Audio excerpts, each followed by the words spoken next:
Meu nome é Professor Michako e hoje quero começar nossa conversa pedindo que você faça algo extremamente banal, algo que você provavelmente já fez hoje de manhã, logo após acordar. Quero que você imagine que está no banheiro, diante do espelho, escovando os dentes. Você olha para o reflexo, você vê seus olhos, seu cabelo, talvez uma nova linha de expressão que não estava lá ontem. Você tem a sensação absoluta, instintiva e inquestionável de que está olhando para si mesmo agora, neste exato momento. Você move a mão e o reflexo move a mão instantaneamente. Parece uma sincronia perfeita, mas eu, como físico, tenho a obrigação de lhe dizer uma verdade desconfortável que destrói essa intuição. Você está errado. O que você vê no espelho não é você no presente, é você no passado. A luz, por mais rápida que seja, não é instantânea. Ela tem uma velocidade finita. Ela viaja a aproximadamente 300 mil quilômetros por segundo. No curto espaço entre o seu rosto e o vidro do espelho, digamos, cerca de 30 ou 40 centímetros, a luz leva uma fração minúscula de tempo para viajar, bater na superfície prateada e voltar para a sua retina. Estamos falando de nanosegundos. É um tempo imperceptível para o cérebro humano, que processa a realidade em milissegundos. Mas para a física, é um abismo, é um atraso real. Você nunca, em toda a sua vida, viu o seu próprio rosto no presente. Você vive perpetuamente assistindo a um filme antigo da sua própria existência. Você está preso no passado, mesmo dentro da sua própria casa. Agora, se esse atraso fantasmagórico já existe dentro do seu banheiro, a uma distância de centímetros, imagine o que acontece quando expandimos essa lógica para fora das paredes da sua casa. Imagine o que acontece quando olhamos para a lua. A luz leva 1,3 segundos para viajar de lá até aqui. Quando você olha para a lua cheia, você não está vendo a lua como ela é. Você está vendo a lua como ela era há 1,5 segundo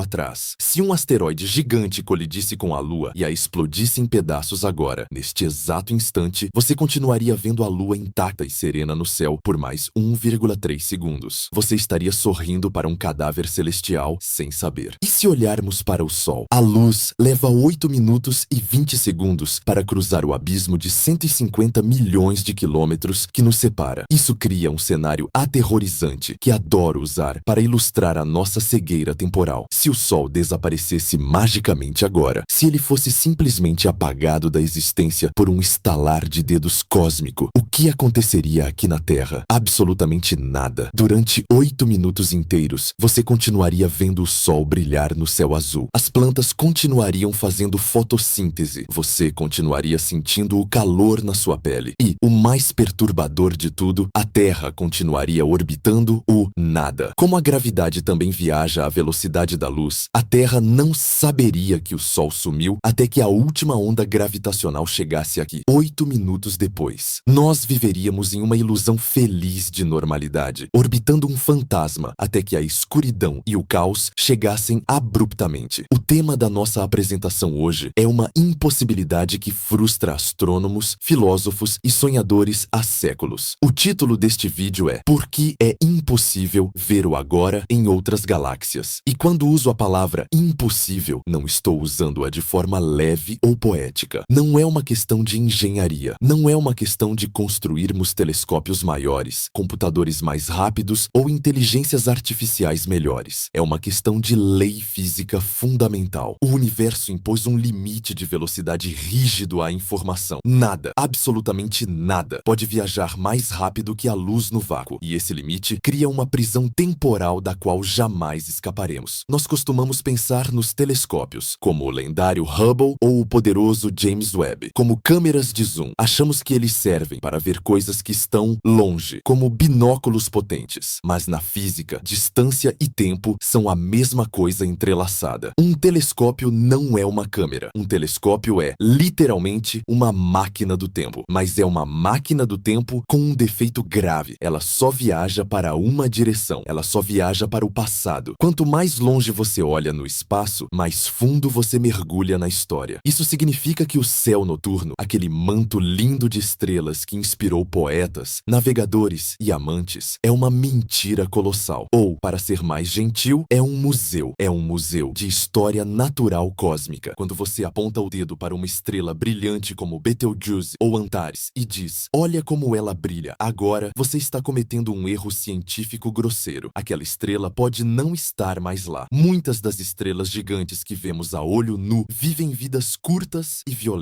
Algumas delas podem ter explodido em supernovas há 500 anos. Elas já morreram. Seus corpos já foram estraçalhados. Mas a luz da explosão, a notícia da morte, ainda está viajando pelo espaço e ainda não chegou aos nossos olhos. Nós estamos fazendo pedidos para estrelas mortas. Estamos admirando fantasmas estelares. O céu agora é radicalmente diferente do céu que vemos. Mas o céu agora é invisível para nós. Vamos levar essa viagem para além da nossa vizinhança local. Vamos olhar para a nossa vizinha galáctica mais famosa, a galáxia de Andrômeda. Ela é o objeto mais distante que você pode ver a olho nu em uma noite escura, parecendo uma pequena mancha de algodão no céu. A luz que atinge a sua retina quando você olha para Andrômeda viajou por 2,5 milhões de anos. Pare e pense no peso desse número. 2,5 milhões de anos. Quando essa luz saiu de Andrômeda, o ser humano moderno, o Homo sapiens, não existia. Não havia pirâmides. Não havia linguagem escrita. Não havia fogo controlado. Nossos ancestrais eram hominídeos primitivos, australopithecus ou Homo habilis, vagando pelas savanas da África, tentando não ser comidos por predadores. Isso cria uma simetria de ignorância fascinante. Se houver uma civilização avançada em Andrômeda neste exato momento, e se eles tiverem um telescópio absurdamente poderoso apontado para a Terra agora, o que eles veem? Eles não veem as luzes de Nova York. Eles não veem a Grande Muralha da China. Eles não veem a internet. Eles veem selvas pré-históricas. Eles veem macacos descendo das árvores. Para eles, a humanidade tecnológica não existe. Nós estamos no futuro deles e eles estão no nosso passado. Estamos separados por uma muralha de tempo intransponível. Eles não podem ver o nosso agora e nós não podemos ver o agora deles. Neste vídeo, vamos dissecar essa ilusão camada por camada. Vamos entender por que a expressão "o que está acontecendo agora no outro lado do universo" é uma frase sem sentido físico. Vamos mergulhar na relatividade de Einstein para descobrir que o tempo não é absoluto. Ele é fatiado de forma diferente dependendo de como você se move. Vamos falar sobre o paradoxo de Andrômeda, onde dois observadores podem discordar sobre eventos distantes e ambos estarem certos. A simultaneidade é uma ficção local. A conclusão a que chegaremos é de uma humildade profunda e um pouco melancólica. Nós, seres humanos, somos prisioneiros de uma bolha de atraso. Estamos condenados a saber apenas o que aconteceu, nunca o que está acontecendo. Somos os últimos a saber das notícias do universo. Somos como leitores de um jornal que chega com um atraso de bilhões de anos. Somos arqueólogos da luz, escavando fótons velhos e poeira antiga para tentar reconstruir a história de um cosmos que, em seu estado atual, é completamente invisível e inacessível para nós. Prepare-se para mudar a forma como você olha para o céu. O que você vê lá em cima não é a realidade, é a memória da realidade. É um eco distante de eventos que já se foram. Bem-vindos à tirania da velocidade da luz. Bem-vindos à máquina do tempo visual. Para entendermos verdadeiramente por que estamos isolados temporalmente do resto do universo, precisamos dissecar o mensageiro. Precisamos falar sobre a luz. No nosso dia a dia, a luz parece instantânea. Você aperta o interruptor na parede e a lâmpada acende imediatamente. Você não vê o feixe de fótons saindo da lâmpada, atravessando a sala e batendo nos móveis. Para a intuição humana, acostumada com velocidades de caminhada ou, no máximo, velocidades de aviões a jato, a luz é infinitamente rápida. Durante séculos, até mesmo os maiores gênios da humanidade, como Kepler e Descartes, acreditavam que a luz viajava instantaneamente, que sua velocidade era infinita. Eles achavam que, quando um evento acontecia no universo, ele era percebido em todos os lugares ao mesmo tempo. Era uma visão de mundo confortável, unificada e sincronizada, mas estava errada. Foi apenas no século XVII que o astrônomo dinamarquês Ole Rømer, observando as luas de Júpiter, percebeu algo estranho. Ele notou que os eclipses da lua Io pareciam atrasar quando a Terra estava mais longe de Júpiter e adiantar quando estava mais perto. Ele teve a genialidade de perceber que não era o relógio cósmico que estava falhando, era a luz que demorava mais tempo para cruzar a distância extra. Foi a primeira vez que a humanidade entendeu que a visão tem um limite de velocidade. E que limite é esse? Hoje sabemos com precisão. 299.792.458 metros por segundo no vácuo. Para facilitar, arredondamos para 300.000 quilômetros por segundo. Vamos colocar esse número em perspectiva. É uma velocidade alucinante. É rápido o suficiente para dar 7,5 voltas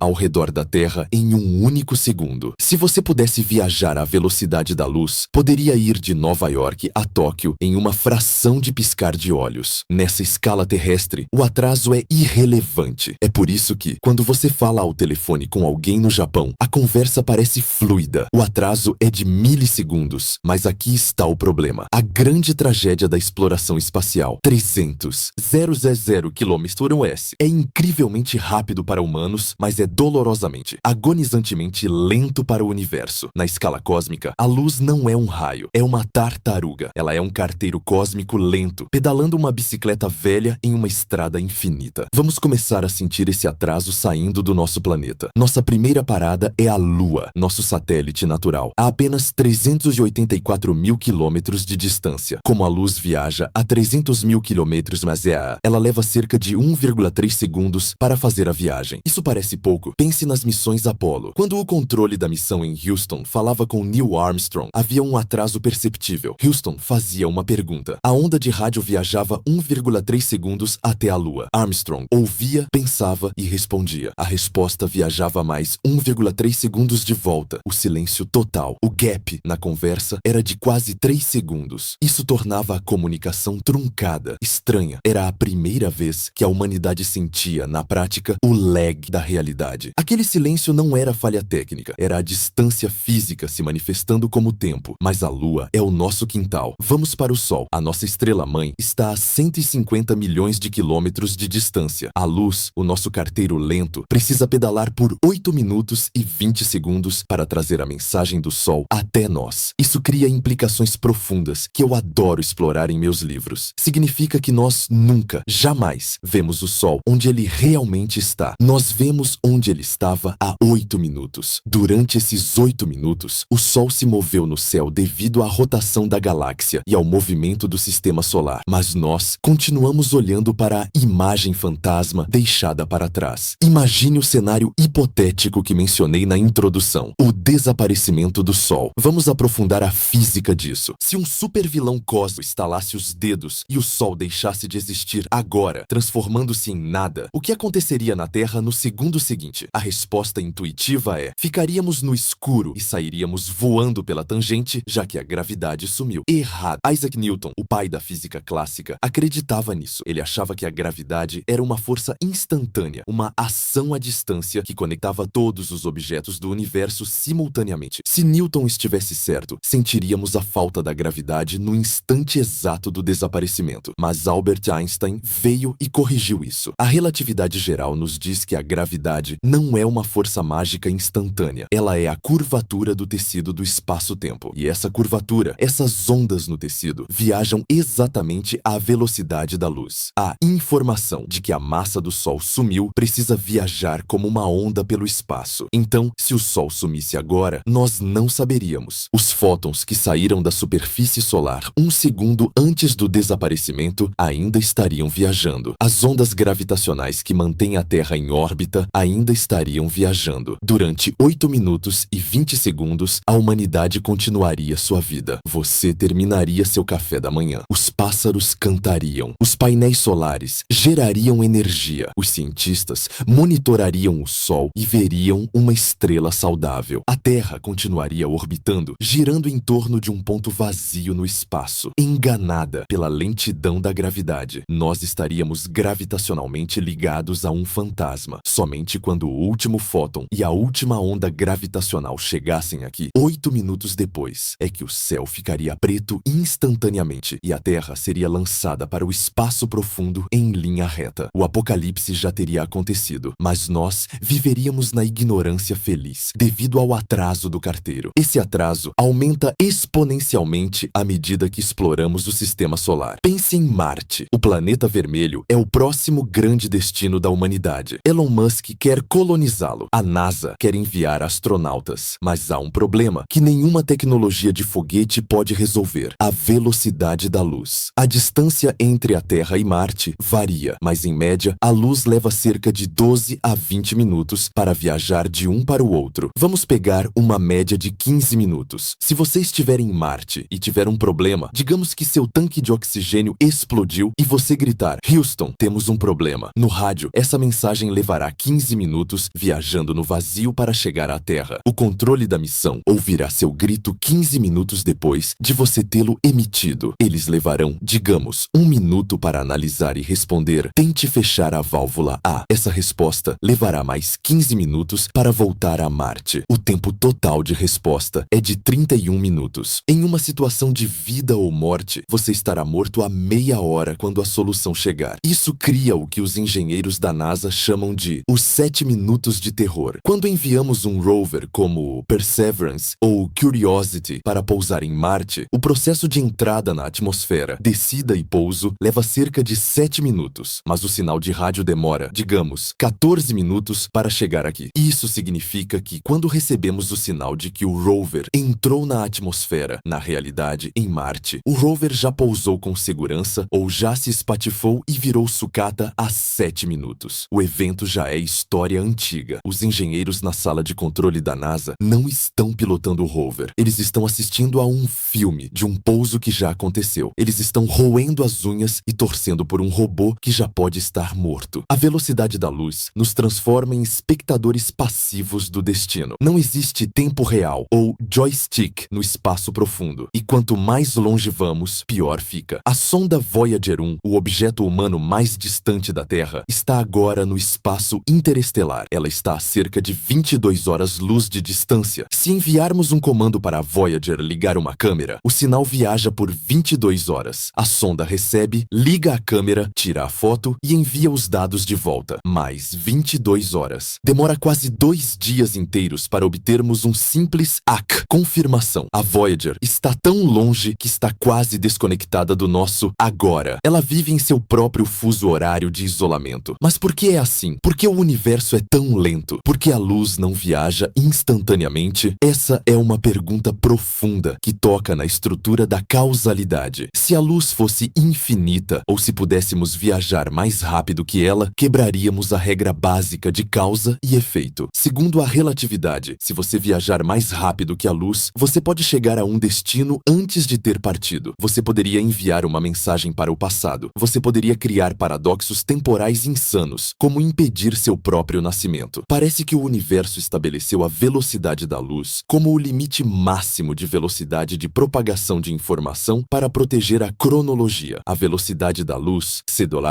não é apenas a velocidade dos fótons, é a velocidade da causalidade. É a velocidade máxima na qual um ponto do universo pode afetar outro ponto. É a taxa de atualização da realidade. Nada que acontece aqui pode influenciar o que acontece lá mais rápido do que $. É como se o universo fosse um videogame gigante e complexo, e a velocidade da luz fosse o limite de processamento do servidor. Se tentássemos ir mais rápido, o jogo travaria. Esse limite cria o que chamamos de cone de luz. Imagine um cone se estendendo do seu corpo para o futuro e para o passado. Tudo o que você pode ver, tocar ou influenciar deve estar dentro desse cone. O que está fora do cone é inacessível. As galáxias distantes que vamos discutir mais tarde estão saindo do nosso cone de luz. Mas, por enquanto, vamos focar na frustração local. O carteiro cósmico também é responsável por distorções visuais bizarras. Chamamos isso de aberração da luz. Imagine que você está correndo na chuva. A chuva cai verticalmente, mas, para você que está correndo, ela parece vir inclinada, batendo no seu rosto. O mesmo acontece com a luz das estrelas e planetas. Como a Terra está se movendo a 30 km/s ao redor do Sol e a luz tem uma velocidade finita, a luz das estrelas parece vir de um ângulo ligeiramente diferente. Temos que inclinar nossos telescópios levemente para frente para pegar a luz, assim como você inclina o guarda-chuva ao andar. Isso prova, mais uma vez, que não vemos o universo como ele é, mas como a nossa interação com a luz lenta nos permite ver. Se pudéssemos ver a verdade instantânea, o céu seria irreconhecível. As posições dos planetas estariam todas deslocadas. Júpiter estaria em um lugar diferente do ponto brilhante que vemos, cerca de 35 a 50 minutos de diferença-luz. Saturno estaria deslocado por mais de 1 hora. Plutão estaria deslocado por mais de 5 horas. Se você tivesse uma nave capaz de teletransporte instantâneo e tentasse se teletransportar para onde você vê Plutão no telescópio, você morreria no vácuo gelado, porque Plutão não está mais lá. Ele já se moveu milhares de quilômetros em sua órbita durante as 5 horas que a luz demorou para chegar até você. Navegar pelo universo baseando-se na visão é como tentar acertar um alvo móvel usando um mapa que está desatualizado há horas. Isso nos leva a uma reflexão filosófica sobre o conceito de agora. Na Terra, o agora é uma ilusão compartilhada funcional. Quando digo agora, você e eu, que estamos a poucos metros ou quilômetros de distância, concordamos. Mas no sistema solar, o agora se fragmenta. O agora de Marte é 15 minutos deslocado do agora da Terra. Não existe um relógio mestre universal que bate o mesmo segundo para todo o cosmos. Cada planeta, cada estrela, cada observador carrega sua própria bolha de tempo isolada pela lentidão da luz. Estamos presos em uma ilha de presente muito pequena. Tudo o que está além do comprimento do nosso braço é tecnicamente passado. O rosto do seu amado do outro lado da mesa é passado. A tela do seu computador é passado. O Sol é passado antigo e Plutão é história. O carteiro cósmico é confiável. A luz sempre chega, mas ele é terrivelmente lento para as distâncias envolvidas. E à medida que saímos do nosso sistema solar e entramos no reino das estrelas, esse atraso deixa de ser uma inconveniência de minutos e horas para se tornar um abismo de anos, séculos e milênios. No próximo bloco, vamos deixar a vizinhança solar. Vamos viajar para as estrelas que você vê à noite. Vamos descobrir que muitas delas são, literalmente, fantasmas. Vamos falar sobre Próxima Centauri, sobre Betelgeuse e sobre a galáxia de Andrômeda. Se você achou que 8 minutos de atraso do Sol eram ruins, espere até perceber que estamos olhando para civilizações que podem ter desaparecido antes de as pirâmides do Egito serem construídas. A escala vai explodir e a nossa cegueira temporal se tornará absoluta. O universo lá fora é um grande cemitério de luz e nós somos os visitantes lendo as lápides. Agora que já sentimos o desconforto do atraso dentro do nosso próprio sistema solar, onde o Sol é uma memória de 8 minutos e Marte é um eco de 15 minutos, precisamos nos preparar para uma viagem muito mais profunda e perturbadora. Vamos deixar o porto seguro do nosso quintal cósmico. Vamos navegar para o oceano interestelar. E é aqui que a velocidade da luz deixa de ser apenas um atraso na comunicação para se tornar uma barreira intransponível entre a realidade e a percepção. É aqui que o céu se transforma em um cemitério. Quando você sai à noite e olha para cima, para aquele manto de veludo negro pontilhado de diamantes, o seu cérebro primitivo lhe conta uma história reconfortante. Ele diz: este é o universo agora. O que estou vendo é a realidade presente. Mas a física nos diz que isso é uma ilusão cognitiva completa. O céu noturno não é um mapa do presente. É um museu de história natural. É uma colagem caótica de diferentes eras geológicas, todas achatadas em uma única imagem bidimensional. Quando você olha para as estrelas, você não é um observador. Você é um arqueólogo, escavando camadas de tempo. Vamos começar com a nossa vizinha mais próxima, a estrela que mora na casa ao lado, Próxima Centauri. Ela faz parte do sistema Alpha Centauri e está a aproximadamente 4,24 anos-luz de distância. O termo ano-luz é frequentemente confundido com tempo, mas é uma medida de distância. É a distância que a luz percorre em um ano, cerca de 9,5 trilhões de quilômetros. Mas, para o nosso propósito de entender o agora, a medida de tempo é perfeita. Significa que a luz de Próxima Centauri leva 4 anos e 3 meses para chegar aos seus olhos. Se houver uma civilização em um planeta orbitando Próxima Centauri e sabemos que existe um planeta lá, o Próxima B, e eles apontarem um super telescópio para a Terra hoje, eles não verão a Terra de hoje. Eles verão a Terra de 4 anos atrás. Eles verão um mundo que ainda não passou pelos eventos políticos e climáticos dos últimos 4 anos. Se decidirmos enviar uma mensagem de rádio para eles dizendo olá, essa mensagem viajará pelo vazio por 4 anos. Quando eles receberem, terão se passado 4 anos para nós. Se eles responderem imediatamente olá, terráqueos, a resposta levará mais 4 anos para voltar. O ciclo total da conversa é de mais de 8 anos. Imagine tentar manter um diálogo diplomático ou declarar uma guerra ou negociar um tratado comercial com esse atraso. Como vocês estão? Pausa de 8 anos. Estamos bem. É impossível. A simultaneidade social é destruída pela distância. Nós e nossos vizinhos mais próximos vivemos em bolhas de tempo isoladas, incapazes de compartilhar o mesmo agora. E lembre-se, essa é a estrela mais próxima. É a esquina da nossa rua galáctica. O resto da cidade verdade está muito, muito mais longe. Olhe para as estrelas brilhantes que formam as constelações familiares. Olhe para a constelação de Órion, o caçador. No ombro direito do caçador existe uma estrela vermelha brilhante chamada Betelgeuse. Betelgeuse é uma supergigante vermelha, um monstro agonizante que está prestes a morrer. Ela é tão grande que, se fosse colocada no lugar do nosso Sol, engoliria Mercúrio, Vênus, Terra, Marte e chegaria até Júpiter. Mas Betelgeuse está a cerca de 640 anos-luz de distância. Isso significa que a luz vermelha que você vê hoje saiu da superfície daquela estrela por volta do ano 1380, durante a Idade Média aqui na Terra. Aquela luz começou sua jornada quando a Europa estava sendo devastada pela peste negra, quando os impérios na Ásia estavam em ascensão e as Américas eram desconhecidas pelo resto do mundo. A luz viajou silenciosamente pelo vácuo enquanto Colombo navegava, enquanto Newton escrevia suas leis, enquanto a Revolução Industrial acontecia, enquanto duas guerras mundiais eram lutadas, enquanto o homem pisava na Lua e enquanto a internet era inventada. Só agora, depois de toda essa história humana, aquele fóton específico atingiu a sua retina. Você está vendo a luz medieval, mas aqui está o horror cósmico. Betelgeuse é instável. Sabemos que ela vai explodir em uma supernova a qualquer momento. A qualquer momento, na escala astronômica, pode ser amanhã ou daqui a 100 mil anos. Mas e se ela já explodiu? E se no ano de 1700, Betelgeuse colapsou e detonou em uma explosão de brilho inimaginável? Se isso aconteceu há 300 anos, a luz da explosão ainda está a meio caminho de nós. Ela já percorreu 300 anos-luz, mas ainda faltam 340 anos-luz para chegar. Isso cria uma situação bizarra. A estrela Betelgeuse, o objeto físico, não existe mais. Ela já foi destruída. No lugar onde você vê aquele ponto vermelho brilhante, existe agora apenas uma nuvem de gás em expansão e talvez um buraco negro ou uma estrela de nêutrons. O corpo físico morreu, mas a imagem da estrela continua chegando, intacta e serena. Nós estamos olhando para um fantasma. Estamos admirando um cadáver estelar que ainda parece vivo. Daqui a 300 anos, nossos descendentes olharão para o céu e, de repente, verão uma nova estrela brilhar tão forte quanto a lua cheia, visível até de dia. Eles dirão: olha, Betelgeuse explodiu agora, mas eles estarão errados. Betelgeuse explodiu séculos antes, na época de Isaac Newton. Eles estarão apenas recebendo a notificação atrasada do óbito. O céu é um obituário desatualizado. Isso nos leva ao conceito de cemitério no céu. Quanto mais fundo olhamos na Via Láctea, mais provável é que estejamos olhando para estrelas que já morreram. Estrelas massivas vivem pouco tempo, apenas alguns milhões de anos. Se olharmos para um aglomerado de estrelas a 10 mil anos-luz de distância, estamos vendo a luz de 10 mil anos atrás. Muitas daquelas estrelas azuis e quentes podem ter explodido há 5 mil anos. Elas não estão mais lá, mas nós continuamos vendo-as, continuamos mapeando-as, continuamos usando-as para navegação. O nosso mapa do universo é um mapa de coisas que estavam lá, não de coisas que estão lá. Se você pudesse, magicamente, se teletransportar para as coordenadas dessas estrelas, agora você encontraria apenas vácuo frio e remanescentes de explosões. Temos um exemplo visual concreto e trágico disso: os famosos pilares da criação, na nebulosa da Águia. Você já viu aquela foto icônica do telescópio Hubble? 3 torres majestosas de gás e poeira, onde novas estrelas estão nascendo. É uma das imagens mais belas da astronomia. Os pilares estão a 7 mil anos-luz de distância. Isso significa que estamos vendo como eles eram há 7 mil anos, na época em que as primeiras civilizações humanas estavam surgindo na Suméria. Mas, em 2007, o telescópio espacial Spitzer, que vê em infravermelho, detectou algo perturbador atrás dos pilares. Ele viu uma nuvem de poeira quente em expansão rápida. Os astrônomos interpretaram isso como a onda de choque de uma supernova que explodiu nas proximidades. Calculando a velocidade da onda de choque, estima-se que ela atingiu e destruiu os pilares da criação há cerca de 6 mil anos. Pare e processe isso. Na realidade física, no agora da nebulosa da Águia, os pilares da criação não existem mais. Eles foram varridos, destruídos, desintegrados por uma onda de choque há 6 milênios. Mas, como a luz da destruição leva 7,000 anos para chegar aqui, nós ainda não vimos o filme do desastre. Nós ainda vemos os pilares intactos e belos. Pelos próximos 1000 anos, a humanidade continuará admirando uma estrutura que já foi destruída. Nós estamos maravilhados com ruínas que nem sequer sabemos que são ruínas. apenas. Somente daqui a 1000 anos, a luz da supernova chegará à Terra e veremos os pilares serem derrubados ao vivo. Até lá, vivemos na ignorância feliz de sua destruição. Essa é a natureza traiçoeira do universo. Ele nos mostra um presente falso e a escala desse engano aumenta vertiginosamente quando saímos da nossa galáxia. Vamos olhar para a mancha difusa que mencionei anteriormente, a galáxia de Andrômeda, M31. Andrômeda é uma ilha de 1 trilhão de estrelas. Ela é uma cidade cósmica maior que a nossa Via Láctea e ela está a 2,5 milhões de anos-luz de distância. Quando você olha para ela e você pode vê-la a olho nu em um local escuro, você está capturando fótons que iniciaram sua jornada no Paleolítico. Vamos tentar visualizar a jornada desse fóton. Ele saiu da superfície de uma estrela em Andrômeda há 2,5 milhões de anos. Ele viajou pelo espaço intergaláctico, um vazio frio e escuro. Enquanto ele viajava aqui na Terra, as eras glaciais vieram e se foram. Os mamutes lanosos evoluíram, dominaram a tundra e foram extintos. Espécies inteiras de hominídeos, como o Homo erectus e os Neandertais, surgiram, lutaram, amaram e desapareceram. A civilização humana nasceu, construiu impérios, descobriu a ciência, foi à Lua. E só agora, no final dessa odisseia épica de tempo, aquele fóton entra no seu olho e morre na sua retina, criando um pequeno impulso elétrico que seu cérebro chama de luz. Você não está vendo Andrômeda, você está vendo um fantasma fóssil de Andrômeda. O agora de Andrômeda é inacessível para nós. Pode ser que, neste exato momento, agora, Andrômeda tenha colidido com outra galáxia anã e mudado de forma. Pode ser que uma civilização do tipo 3, na escala de Kardashev, tenha envolvido todas as estrelas de Andrômeda em esferas de Dyson, apagando a galáxia inteira da visão visível. Se isso aconteceu há 1 milhão de anos, nós ainda não sabemos. Nós ainda vemos a galáxia brilhando como era antes. Nós só saberemos a verdade daqui a 1,5 milhão de anos. Isso destrói a ideia de um universo observável coerente. O que vemos não é uma fotografia instantânea de como o universo é. O que vemos é uma colagem temporal. Pense no céu como um quebra-cabeça, onde cada peça vem de uma época diferente. A Lua é uma peça de 1 segundo atrás. O Sol é uma peça de 8 minutos atrás. Saturno é uma peça de 1 hora atrás. Próxima Centauri é uma peça de 4 anos atrás. Betelgeuse é uma peça de 600 anos atrás. Os pilares da criação são uma peça de 7.000 anos atrás. Andrômeda é uma peça de 2,5 milhões de anos atrás. E as galáxias mais distantes, captadas pelo James Webb, são peças de 13 bilhões de anos atrás. Nós montamos todas essas peças no nosso céu 2D e chamamos de o universo. Mas é uma mentira. Essas coisas nunca existiram juntas no mesmo tempo. É como pegar uma foto de você bebê, uma foto de sua mãe adolescente, uma foto de sua avó adulta e uma foto de seu bisavô idoso, colá-las lado a lado e dizer: esta é a minha família agora. Não, isso é uma linha do tempo misturada. O universo que vemos nunca existiu simultaneamente. Quando Andrômeda era daquele jeito, há 2,5 milhões de anos. Betelgeuse nem tinha nascido ainda. Quando Betelgeuse era daquele jeito, há 600 anos, a luz que vemos de Andrômeda ainda estava viajando. Isso nos leva a uma solidão profunda. Não estamos apenas isolados no espaço pela distância, estamos isolados no tempo pelo atraso. Nunca podemos saber o que está acontecendo agora, em lugar nenhum, exceto aqui, na ponta do nosso nariz. O universo lá fora é um mistério permanente, escondido atrás da cortina da velocidade da luz. E se invertermos a perspectiva? E se houver alguém em Andrômeda olhando para nós? Imagine um astrônomo alienígena em um planeta na borda de Andrômeda. Ele tem um telescópio capaz de resolver detalhes na superfície da Terra. Ele aponta para o nosso Sol, uma estrela amarela comum. Ele dá um zoom na Terra. O que ele vê? Ele procura por sinais de inteligência. Ele procura por cidades brilhantes no lado noturno. Ele procura por poluição industrial na atmosfera. Ele procura pela Grande Muralha da China, mas ele não encontra nada. Ele vê um planeta selvagem, verde e azul. Ele vê calotas polares diferentes das de hoje. Ele vê manadas de animais estranhos vagando pelas planícies da África. Ele vê, talvez, pequenos grupos de primatas bípedes usando pedras lascadas para quebrar ossos. O astrônomo alienígena anota em seu caderno: planeta habitável, vida biológica abundante, mas sem sinais de civilização tecnológica, sem inteligência avançada. E ele segue para a próxima estrela. Ele está errado? Do ponto de vista dele, não. A luz que chega até ele é a verdade dele, mas a verdade dele está atrasada em 2,5 milhões de anos. Nós estamos aqui, gritando no rádio, detonando bombas atômicas planetas e enviando sondas espaciais, mas nossa presença ainda não chegou lá. Nossa bolha de informação tecnológica tem apenas cerca de 100 anos de diâmetro desde a invenção do rádio. Para que alguém em Andrômeda saiba que existimos, teremos que esperar mais 2.499.900 anos para que nosso primeiro sinal de rádio chegue lá. Somos invisíveis para o universo distante. Somos fantasmas do futuro para eles, assim como eles são fantasmas do passado para nós. O universo é um grande salão de espelhos onde as imagens demoram eras para refletir. Ninguém vê ninguém de verdade. Todos veem apenas memórias. No próximo bloco, vamos aprofundar a física por trás dessa loucura. Vamos falar sobre a relatividade especial de Einstein. Você pode achar que o agora é algo universal, que o tempo passa igual para todos, mas Einstein provou que o agora é relativo. Vamos discutir o paradoxo de Andrômeda, onde o simples ato de você caminhar em direção à galáxia pode mudar o agora de lá em dias ou semanas. A realidade é fatiada como um pão de forma, e cada um de nós tem uma fatia diferente. Prepare-se para ver o tempo se desfazer. Até agora, nossa viagem pelo tempo e espaço focou em uma limitação técnica, a velocidade da luz. Discutimos como o universo é lento para entregar suas mensagens. Falamos sobre a luz como um carteiro cósmico que pedala uma bicicleta velha em uma estrada infinita. Sob essa ótica, o agora existe lá fora. Andrômeda tem um presente real acontecendo neste exato segundo, mas nós, pobres terráqueos, estamos isolados dele pelo atraso da entrega. A ideia era: o presente existe, mas é invisível. Porém, agora, preciso pedir que vocês apertem os cintos mentais, porque vamos entrar em um território muito mais estranho e perigoso. Vamos descobrir que o buraco é muito mais fundo. A física moderna, cortesia do gênio inigualável de Albert Einstein, nos diz que o problema não é apenas o atraso. O problema é que o próprio conceito de agora universal é uma ficção. O agora não existe. Durante milênios, a intuição humana, guiada por Isaac Newton, acreditou que o tempo era uma flecha absoluta. Newton imaginava que existia um relógio mestre de Deus tic-taqueando em algum lugar fora do universo. Quando esse relógio marcava um segundo, passava-se um segundo na Terra, um segundo em Marte, um segundo em Júpiter e um segundo em Andrômeda. Tudo perfeitamente sincronizado. Nessa visão newtoniana, o universo era um grande palco, onde todos os atores seguiam o mesmo roteiro temporal. Se você perguntasse o que está acontecendo agora na galáxia de Andrômeda, a pergunta fazia sentido absoluto. Era apenas uma questão de olhar para o relógio mestre. Mas em 1905, um jovem funcionário de patentes em Berna, na Suíça, destruiu esse relógio mestre com uma marreta lógica. Albert Einstein, em sua teoria da relatividade especial, postulou algo que parecia loucura. A velocidade da luz é constante para todos os observadores. Não importa o quão rápido eles estejam se movendo. Se eu estiver parado e acender uma lanterna, a luz sai a 300.000 km/s. Se eu estiver em uma nave espacial viajando a 99% da velocidade da luz e acender a lanterna para frente, a luz ainda se afastará de mim a 300.000 km/s. Esse não se soma a velocidade da nave à velocidade da luz. Isso viola a aritmética básica que aprendemos na escola. Como 1+1 não é igual a 2. Para que a velocidade da luz permaneça constante e inquebrável, algo mais tem que ceder. E o que cede é o espaço e o tempo. O tempo não é rígido, ele é elástico. Ele estica e encolhe, dependendo da sua velocidade. Mas a consequência mais devastadora dessa elasticidade, e a mais relevante para o nosso tema de hoje, é o fim da simultaneidade. Einstein provou que dois eventos que acontecem ao mesmo tempo para um observador parado não acontecem ao mesmo tempo para um observador em movimento. O agora é subjetivo. O agora é pessoal. Cada um de nós carrega sua própria fatia de tempo. Para visualizar isso, gosto de usar a analogia do pão fatiado de Einstein. Quero que você imagine o universo inteiro, todo o espaço e todo o tempo, do Big Bang até o fim dos tempos, como um gigantesco pão de forma retangular, um bloco sólido de realidade. O comprimento desse pão representa o espaço e a altura representa o tempo. Nós, observadores, estamos vivendo dentro desse pão, o que nós chamamos de agora. O agora é a fatia que cortamos desse pão. Imagine que você tem uma faca. Se você está parado, sentado confortavelmente na sua cadeira, você corta o pão perpendicularmente, reto, de cima para baixo. A fatia que você obtém contém você, a parede da sua sala, a lua, o sol e a galáxia de Andrômeda. Tudo o que está nessa fatia reta é o que você chama de meu momento presente. Mas aqui está a mágica da relatividade. O movimento altera o ângulo da faca. Se você começar a se mover, mesmo que lentamente, a física exige que a sua definição de simultaneidade mude para manter a velocidade da luz constante. Você não corta mais o pão reto, você corta o pão em um ângulo inclinado. A sua faca se inclina para o futuro na direção do seu movimento e para o passado na direção oposta. Agora, na Terra, no nosso dia a dia, essa inclinação é irrelevante. Se você andar pela sala, o ângulo da sua faca muda, mas como as distâncias são curtas, alguns metros, a diferença de tempo entre o seu agora e o agora de alguém parado é de nanosegundos. Ninguém percebe. O agora parece compartilhado porque estamos todos muito perto uns dos outros e nos movendo muito devagar comparados à luz. Mas o universo é grande e quando as distâncias aumentam, o ângulo da faca se torna uma arma de distorção temporal. Vamos aplicar isso à galáxia de Andrômeda, que está a 2,5 milhões de anos-luz de distância. Imagine que você está na rua e encontra um amigo. Você está parado na calçada. Seu amigo está caminhando lentamente em direção à direção de Andrômeda no céu, apenas caminhando a uns 4 ou 5 quilômetros por hora. Nada de foguetes, apenas caminhada humana. Para você que está parado, o seu corte no pão cósmico é reto. O seu agora em Andrômeda pode corresponder a um momento específico, digamos, uma terça-feira, onde um conselho alienígena está decidindo se deve lançar uma frota de invasão contra a Terra. Esse é o seu presente, mas o seu amigo está se movendo. A faca dele está inclinada. O ângulo é minúsculo, quase imperceptível, mas a alavanca é gigantesca. A faca dele se estende por 2,5 milhões de anos-luz. Um desvio microscópico no ângulo aqui na Terra, multiplicado por essa distância colossal, resulta em uma diferença de altura gigantesca lá em Andrômeda. Cálculos relativísticos mostram que, pelo simples fato de seu amigo estar caminhando em direção a Andrômeda, a fatia de agora dele intersecta a linha do tempo de Andrômeda não na terça-feira do conselho, mas dias ou até semanas no futuro de Andrômeda. No agora do seu amigo que caminha, o conselho alienígena já tomou a decisão. A frota de invasão já foi lançada. O futuro já aconteceu para ele. Agora imagine outro amigo caminhando na direção oposta, afastando-se de Andrômeda. A faca dele inclina para o outro lado. A fatia de agora dele intersecta Andrômeda no passado. No presente dele, o conselho alienígena ainda nem se reuniu. A decisão ainda não foi tomada. Pare e absorva o absurdo dessa realidade. 3 pessoas na mesma calçada na Terra, a poucos metros de distância. Um parado, um andando para frente, um andando para trás. Para essas 3 pessoas, o momento presente na galáxia de Andrômeda é radicalmente diferente. Para um, a guerra ainda não começou. Para outro, a guerra está sendo decidida. Para o terceiro, a guerra já começou. E a física diz que todos os 3 estão corretos. Não existe um juízo universal para dizer qual agora é o verdadeiro. Todos são cortes válidos no pão de forma do espaço-tempo. Isso é o que chamamos de paradoxo de Andrômeda. Ele prova que a simultaneidade à distância é uma ilusão. Não faz sentido perguntar o que está acontecendo agora em Andrômeda, porque a resposta depende inteiramente da velocidade com que você está andando aqui na Terra. Se você mudar sua velocidade, você muda o agora da galáxia distante. Você muda a página do livro de história deles para frente ou para trás, simplesmente acelerando seu carro. Isso tem implicações filosóficas que nos dão vertigem. Se o futuro de Andrômeda já existe para o meu amigo que caminha naquela direção, isso significa que o futuro está predeterminado? Se diferentes observadores podem ver diferentes fatias do tempo, isso sugere que o passado, o presente e o futuro são todos igualmente reais. Eles já estão lá, congelados no bloco de pão. Essa visão é chamada de universo em bloco, ou eternalismo. Nessa visão, o tempo não flui. O tempo é como uma dimensão de espaço. O pão já está assado. O início do pão é o Big Bang. O fim é a morte térmica do universo. Nós, com nossas consciências limitadas, estamos apenas rastejando através do pão, iluminando uma fatia de cada vez com a lanterna da nossa percepção e chamando isso de agora. Mas para um ser hipotético que pudesse ver o pão de fora, um ser quadridimensional, o nascimento de César, a sua leitura deste texto agora e a explosão do Sol daqui a 5 bilhões de anos existem simultaneamente. Tudo é um grande agora, eterno e estático. Se isso for verdade, então o O impossível do nosso vídeo ganha uma nova camada. É impossível ver o agora em outras galáxias, não só porque a luz demora para chegar, mas porque o agora não é um lugar fixo. Ele é um alvo móvel. Ele é uma fantasmagoria geométrica. Tentar fixar o presente de uma galáxia distante é como tentar fixar a ponta de um arco-íris. Depende de onde você está e para onde você está indo. Isso destrói a ideia de controle ou de comunicação coerente com o cosmos. Imagine que tentamos estabelecer um horário universal galáctico para coordenar um império estelar, como em Star Wars ou Star Trek. Atenção todas as naves. O ataque começa às 15h. Horário galáctico. Isso é impossível. Uma nave viajando a metade da velocidade da luz em direção ao alvo e uma nave parada na base terão relógios que discordam violentamente sobre quando são 15h. Para uma nave, o ataque já aconteceu. Para outra, falta uma semana. A coordenação temporal em escala interestelar é proibida pela relatividade. Impérios galácticos centralizados são pesadelos logísticos, se não impossibilidades físicas. Vamos aprofundar um pouco mais na matemática visual disso. Imagine um gráfico. O eixo horizontal é a distância, espaço. O eixo vertical é o tempo. Você está na origem. A sua linha de mundo é uma linha vertical subindo pelo tempo. O cone de luz de que falamos antes se abre a 45 graus. O agora newtoniano seria uma linha horizontal perfeita cortando o gráfico, mas a relatividade inclina essa linha horizontal. Quanto mais longe você vai no eixo da distância, eixo X, mais qualquer pequena inclinação na linha do agora se traduz em uma enorme diferença no eixo do tempo. Eixo Y é geometria simples de triângulos semelhantes. Se a base do triângulo é de 2,5 milhões de anos-luz, a distância até Andrômeda, uma inclinação de ângulo de frações de grau causada pela sua caminhada, levanta o outro lado do triângulo em dias ou meses. Isso significa que a nossa ignorância sobre o universo distante é dupla. Primeiro, somos cegos porque a luz é lenta e nos traz notícias velhas, o atraso do carteiro. Segundo, somos confusos porque a própria definição de quando as coisas acontecem é escorregadia e depende do movimento, o pão fatiado. O universo distante não é apenas desconhecido, ele é fundamentalmente incognoscível em tempo real. A realidade lá fora é uma névoa quântica de possibilidades temporais até que a luz finalmente chegue aqui e colapse a função de onda da informação em um evento histórico concreto. Existe uma frase do físico John Wheeler que resume isso. O tempo é o que impede que tudo aconteça de uma vez. Mas a relatividade corrige. O tempo é o que impede que tudo aconteça de uma vez. Mas a ordem em que as coisas acontecem é negociável. Para nós, confinados à Terra, isso parece teoria abstrata. Mas para os astrônomos que usam o telescópio James Webb para olhar para a borda do universo observável a 13 bilhões de anos-luz de distância, o paradoxo de Andrômeda se torna extremo. Para aquelas galáxias primordiais, o simples movimento da Terra ao redor do Sol, 30 km/s, faz com que o nosso agora, em relação a elas, oscile violentamente por milhares de anos para frente e para trás a cada 6 meses. Estamos constantemente reescrevendo o presente dessas galáxias distantes apenas por orbitarmos nossa estrela. O universo distante treme no tempo por causa do nosso movimento. Então, quando você olhar para o céu esta noite, lembre-se de que você não está olhando para uma tela de cinema onde o filme está passando sincronizado. Você está olhando para um caleidoscópio temporal quebrado. Cada estrela tem seu próprio relógio e nenhum deles bate junto com o seu. E se você decidir dar uma caminhada noturna enquanto olha para as estrelas, saiba que a cada passo que você dá em direção a elas, você está literalmente empurrando o presente delas para o futuro, agindo como um pequeno mago do tempo sem saber. Essa é a loucura do pão fatiado de Einstein. O universo é um bloco sólido e nós somos apenas fatiadores desajeitados, tentando desesperadamente dar sentido à ordem dos eventos. Mas há uma fronteira final ainda mais frustrante do que a relatividade. Existe um ponto no espaço onde o agora deixa de existir completamente para nós. Existe um muro além do qual nem mesmo a luz, nem a gravidade, nem a causalidade podem nos alcançar. Na próxima sessão, vamos viajar até a borda final da realidade. Vamos falar sobre o horizonte cosmológico. Vamos descobrir que o universo não está apenas nos mostrando o passado, ele está ativamente apagando o futuro. As galáxias estão fugindo de nós, saindo do nosso nosso universo observável e levando seu agora para um lugar onde nunca poderemos vê-lo. O universo está ficando escuro e a história está sendo deletada enquanto falamos. Bem-vindos ao Muro do Passado. Até agora, nossa jornada foi definida por atrasos e distorções. Vimos que a luz é um carteiro lento que transforma o céu em um museu. Vimos que a relatividade fatia o tempo de forma que o agora se torna uma opinião subjetiva dependendo da sua velocidade. Mas, por mais estranho que isso pareça, ainda estávamos falando de um universo conectado. Mesmo com atraso, a luz de Andrômeda chega. Mesmo com distorção, a gravidade do Sol nos segura. Ainda somos parte da mesma teia causal. Mas agora, preciso apresentar a vocês o conceito mais solitário e aterrorizante da cosmologia moderna. Existe um limite absoluto lá fora. Existe um muro além do qual o agora não é apenas desconhecido. Ele é, para todos os fins físicos e matemáticos, inexistente